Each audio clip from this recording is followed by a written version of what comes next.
So the moment I seen this girl, I thought to myself, fuck school, fuck my self-improvement, fuck the bag. I'm coming out of this trip with a new wife. Oh, shit. Fuck, gang, you good? Damn, I found her hand and I think this might be infected, gang.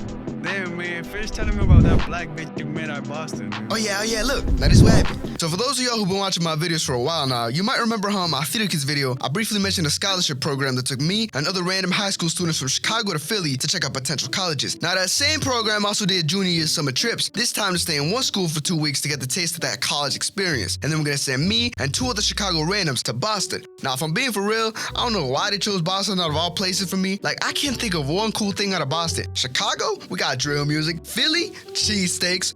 But Boston? I'm for real blanking, I can't think of none. So on my mind, nothing was exciting about this trip. I was sure it was gonna be a lame 2 weeks and I forget about it for the next week. I get to the airport, right? It's about 2 months after I kissed Isis on the spring trip and I hadn't gotten much play since. Like, sure, I had my trusty roster, but I was in a phase where I was trying to turn my life around, right? I was trying to focus on school, go to the gym, get a job, get off the streets for good. Now that may have been because of a pregnancy scare that had me rethinking life, but that's besides the point. I was gonna turn a new leaf on this trip, right? This was it. On these 2 weeks, no chasing girls, only chasing the bag. A youngin' was locked in. That is, of course, until I saw who my fellow Chicagoans were gonna be. Now, one of them was this lame I'd met on my spring trip, some guy who we'll name Kevin. Kev for short. I remember he forced himself into my spring break friend group, and I didn't really pay much attention. What really caught my eye was who he was standing next to. We gonna call her Janessa, Jane for short. She was a cute little dark-skinned girl, a black queen for those who care about the cause. You feel me? What stood out to me, though, is that she had locks. Not a weave, not braids, but thick, shoulder-length locks. Now let me tell you something about me. I don't got a type in dating, right? If I find you attractive and you match my energy, then we good. I don't really got personal dating preferences like that. But dark-skinned girls with locks? Fuck, that's my greatest weakness, shawty. That's okay. Same Spider-Man, right? In that first movie that came out like in 2003 or some shit. I'm in that scene where I'm fighting Green Goblin. I gotta choose between like saving MJ or saving a group of little New York children like in a cable car, real hard decision.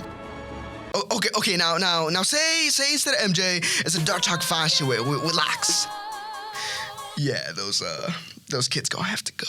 So the moment I seen this girl, I thought to myself, fuck school, fuck my self-improvement, fuck the bag. I'm coming out of this trip with a new wife.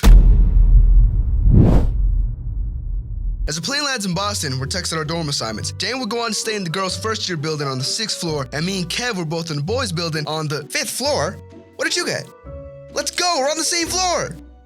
Oh, fuck. Now, you probably want to know why I didn't like Kev too much. He seems like a pretty normal and laid-back guy at first glance, right? Well, it's really not complicated. It's as simple as he scares the hoes. That's kind of his whole thing. Matter of fact, on that spring break trip I mentioned, he was trying to get with Isis too. But he ain't got game like a youngin' does, so it wasn't competition, you feel me? He still got a lot to learn, you feel me? He was still a walking elf for trying, though, and I ain't forget. Anyway, we get to our dorms and start the week. We got a schedule of 2 seminars per day, and the rest of our time was to explore the campus freely. I chose a law class and a chem class, and by some grace of God, Jane was in that same chem class. And man, did she make that lab coat look good. Now in that same class, I made some good friends too. We gonna name them T and Rory, and we formed a little clique, cause we like that. And as our first class of the week ended, I told him I was feeling Jane, and I asked him how I should approach her for a convo. Why don't you ask her for her name first, then compliment it, even if it's some basic shit. Just say it's a pretty name. I like that, that's a good idea. But shit, I gotta make a good first impression. T, let me borrow your dreads. Man, what? I said let me borrow your dreads. Gang, I can't just take them off. Let me borrow your dreads, bro, damn, I'll give them back. Alright, damn, alright. I'm fun on what's good, shawty. Watch out on that, man. And who are you? Shake your dreads, shake your dreads, shake your... Oh, me? YBG Guad. What's your name? YBG Guad. I'm not calling you YBG.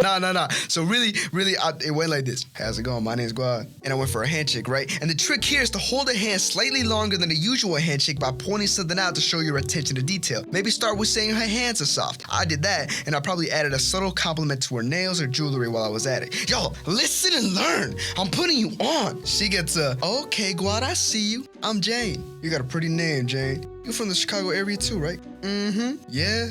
What part? Inglewood?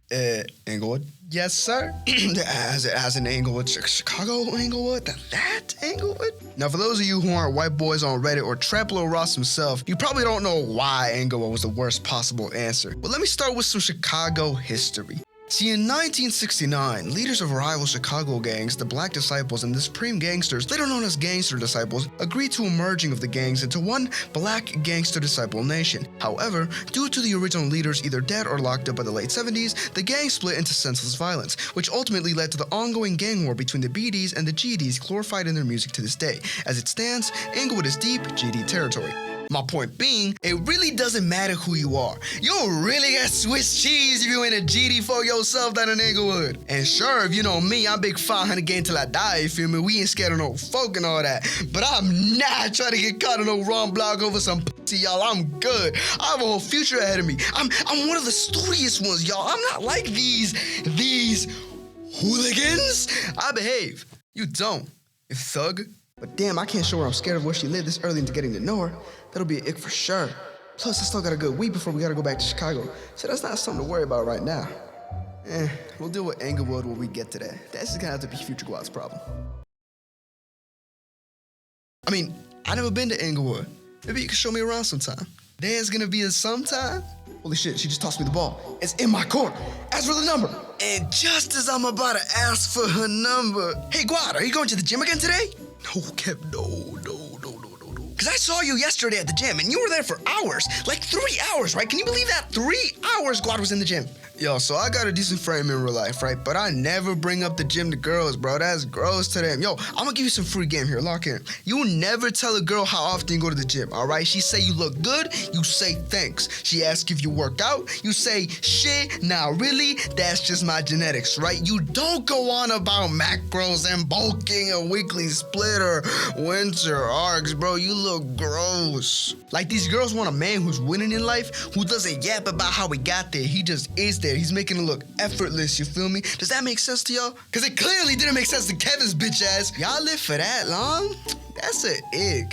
Yeah, that's it. There was no coming back for that, bro. So I just hit her with a sigh of shame. And I think she left with her friends after that. Now, even though I still had a chance, I had to make sure Kevin's bitch ass was as far away as possible before approaching her again. Anyway, the rest of the week went by, and I was getting real impatient of not having this girl's number yet. So that Friday night, I set up an emergency meeting with only the realest motherfuckers I met on that trip. And Kevin, I guess. Bro, I'm telling you, before Kevin stepped in, she was giving me mad signals, but I still can't tell if she fuck with me or not. I think the only way to be sure is if she give me her number. Now, how do I ask for that without looking too pushy? Gang, chill. Just hit her with the, you trying to play me an 8-ball later? Nigga, he ain't got no iPhone. Merch, he don't got an iPhone. Wait, what he use? I think he got a Android. You know, maybe you shouldn't shoot your shot, twin. Wait, are you guys talking about Jane? Yes, Kevin, we're talking about Jane. Bro, I forgot to tell you. She asked me for your Instagram. Bro, what? Yeah, on the plane here. You were sleeping and she asked me for your Insta. Hold on. You're telling me a whole week went by and you didn't tell me she asked you for my Insta? I thought you wouldn't care. Why the fuck would I? So y'all, she was feeling me this entire week and Kev was just gatekeeping. But if I hawk his ass down, then I'm the bad one. So I forced him to give her my Insta, and sure enough, 5 minutes later, she added me back. A youngin' was in. And this script is way too long. I'm gonna need to make a 2-parter, y'all. My fault, man. I yap too much. You know what I don't do, though? I don't play with us. If I don't fuck with you, then we gon' shoot.